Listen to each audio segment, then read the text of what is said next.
Korang dah pernah pergi Zeus Coffee Tea di Waterfront? Betul ke? Best spot feeling dekat sini. Jom Ina bawa. Ina pergi last week hari Sabtu. Sangat-sangat ramai orang waiting queue dia. Daripada korang queue untuk order sampai dapat order tu lebih kurang dalam 40 minit ke 1 jam macam tu. So korang kena ada orang untuk queue dan ada orang untuk cop tempat sebab sangat ramai orang. So kita orang belajar queue, korang cari tempat. Sanggup ya berpanasan di sini. Ayo. Untuk info, Ina lepak kat sini dalam pukul 4 lebih lah. Sangat panas gila, panas gigit. Kalau ada payung bawa lah macam mak Ina tu.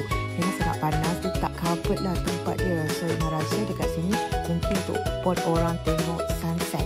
Dia malam okey lah. Malam sejuk je, tak perlukan payung kan. So kalau petang sangat-sangat panas, bawa payung ya. Korang bersedia lah untuk panas ke untuk OTV. Dari segi view dia memang super cantik. Gila view kat sini, healing, cuma panas.